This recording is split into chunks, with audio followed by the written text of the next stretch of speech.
Centre national de transfusion sanguine, la directrice générale, Madame Guider Aslama.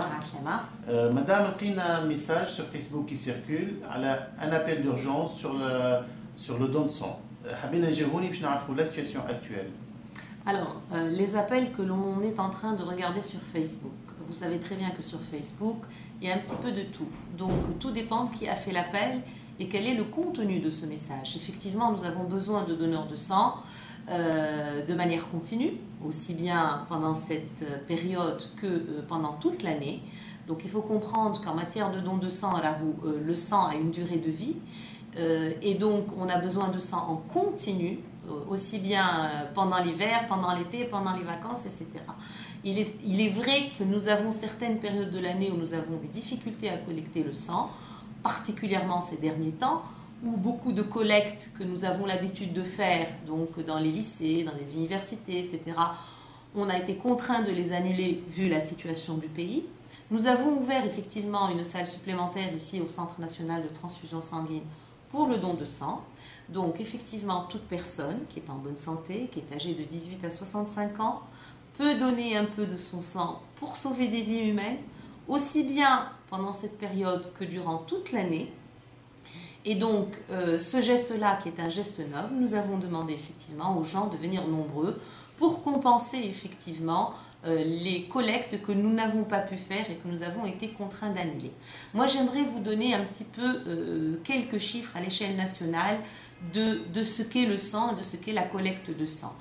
Le Centre national de transfusion sanguine de Tunis, avec ses 5 centres régionaux, que sont les centres universitaires de Sousse et de Sfax, les centres régionaux de Jandouba, Gebes et Garsa, assure en coordination entre nous la collecte de sang au sein de tout le territoire tunisien.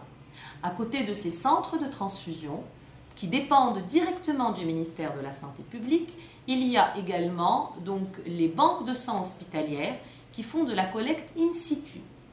Et à côté de ces établissements qui relèvent du ministère de la Santé, il y a le Centre militaire de transfusion sanguine qui, lui, dépend du ministère de la Défense. Maintenant, à l'échelle nationale, et selon les dernières statistiques, les centres de transfusion sur Tunis, suivis de Sfax, puis Sousse, Jandouba, Garsa et Gebes, nous assurons 64% de la collecte de sang au niveau de tout le territoire tunisien. L'autre partie est essentiellement assurée par les banques de sang hospitalières, mais également le centre militaire de transfusion sanguine qui assure également donc la collecte de sang. Donc le sang, on en a besoin de manière continue. Pour travailler de manière sécuritaire, effectivement, il faut que l'on ait un turnover, c'est-à-dire qu'on ne doit pas travailler au jour le jour, parce qu'effectivement, si jamais il y a des catastrophes naturelles, nous devons toujours être prêts à réagir, ça d'une part. D'autre part, donc je le dis et je le redis, le sang a une durée de vie, c'est-à-dire que quand on fait une collecte de sang aujourd'hui, ce sang-là a une durée de vie et donc il ne sera pas valable sur toute l'année. C'est pour cela que nous avons besoin de façon continue donc de dons de sang. Ce qu'il faut instaurer en Tunisie aussi bien pendant cette période-là, et les Tunisiens sont généreux, parce qu'on les a vus venir très très nombreux durant la période du 10 janvier jusque les semaines suivantes. On les voit venir également nombreux maintenant, donc le Tunisien est généreux. Il faudrait instaurer une culture de don de sang. Si chaque Tunisien qui était en bonne santé, qui était âgé de 18 à 65 ans, venait donner régulièrement son sang, au moins une fois par an, on ne serait pas contraint de demander aux patients, que ce soit dans les établissements étatiques ou privés, qui doivent se faire opérer, de ramener des donneurs de sang. Malheureusement, on agit toujours dans l'urgence. Donc c'est vraiment un appel pour qu'il y ait une culture au don de sang, pour que chaque Tunisien vienne régulièrement donner son sang, de façon à ce que l'on obtienne de l'autosuffisance et de façon à ce que les patients nécessiteux donc, de sang, en cas de chirurgie programmée, ne soient pas contraints à ce moment-là d'aller chercher des donneurs de sang dans leur entourage. Voilà. Madame Guider, est-ce que vous avez un canal de communication régulier avec les Tunisiens? Alors, nous avons eu l'habitude de travailler assez souvent avec les associations en matière de don de sang. Il y a plusieurs associations qui qui font de la sensibilisation en matière de don de sang. Via Facebook, qui est très très à la mode actuellement, nous avons 2 infirmiers ici qui viennent de construire une page Facebook, donc dans laquelle ils ont mis pas mal de photos. Il y a encore beaucoup d'informations à mettre. Effectivement, donc via cette page-là, on va essayer de passer le plus d'informations. Autrement, ça s'est toujours fait avec le Croissant Rouge tunisien, avec qui nous sommes en étroite coordination actuellement, avec les associations de dons de sang, également avec les associations via Lions Club, via l'Associamed, etc. Et donc voilà, donc nous avons des partenaires avec qui nous avons eu l'habitude de travailler, et actuellement donc le CNTS, via donc 2 infirmiers qui travaillent, qui se sont proposés eux-mêmes de construire cette page Facebook, donc dans laquelle il y a déjà pas mal de photos, mais il y a encore des informations qui seront très très prochainement, Inch'Allah, disponibles, et donc dans lesquelles nous allons essayer de communiquer avec le grand public. Dernière question, est-ce qu'il y a une campagne pour le don de sang pour la Libye?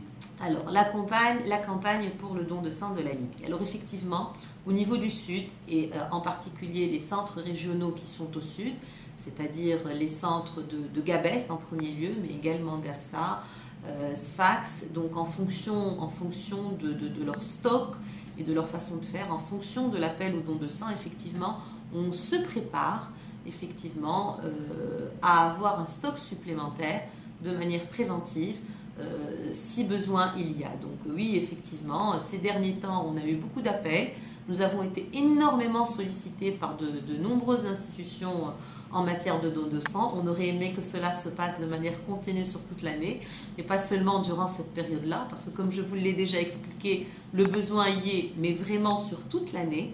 Donc effectivement, il y a des, je ne dirais pas des campagnes, mais il y a des appels au don de sang, que ce soit pour la Libye, que ce soit pour la Tunisie, que ce soit pour des étrangers éventuellement qui seraient rapatriés, mais également que ce soit pour nos besoins nationaux à l'échelle de tout le pays. Donc effectivement au sud, donc, je citerai en particulier le centre de transfusion de Gabès, qui travaille beaucoup ces derniers temps en ce sens-là. Sinon, donc, comme je l'ai dit, les autres centres, on travaille en continu et effectivement, on fait appel aux dons de sang, en particulier donc, pour subvenir à nos besoins nationaux, de par les collectes donc, qui ont été annulées et les programmes qui ont été un petit peu transformés. Et donc, nous ne pouvons pas non plus venir, parce que là, il y a certaines institutions qui sont très compréhensives et qui ont compris que le don de sang, on en a besoin en continu. Donc, quand on donne des rendez-vous dans 10 jours, dans 15 jours, c'est qu'on en aura besoin également. Il y a des gens qui veulent que ce soit tout de suite. Tout de suite, ce n'est pas possible. On ne peut pas être là pour tout le monde tout de suite à l'instant T0. Donc, ça, c'est planifié. Il y a déjà un planning qui est fait de façon mensuelle. Et donc, on essaye de s'adapter sur ce planning. Effectivement, il y a des institutions qui nous ont énormément aidés. Je citerai la Banque centrale de Tunisie, qui a mis à la disposition de son personnel un minibus, qui a ramené son personnel au CNTS pour le don de sang. Et donc, ça s'est très très bien passé. Donc, on essaye de rationaliser nos moyens. Le personnel également ne peut pas être présent partout. Et donc, voilà, il y a effectivement un appel au don de sang. Et je le dis et je le redis, cet appel au don de sang, il est fait aussi bien pour nos besoins nationaux, à l'échelle de tout le pays, mais également donc, pour prévenir et pouvoir faire face si besoin il y a. Madame Gouider, merci. Je vous en prie.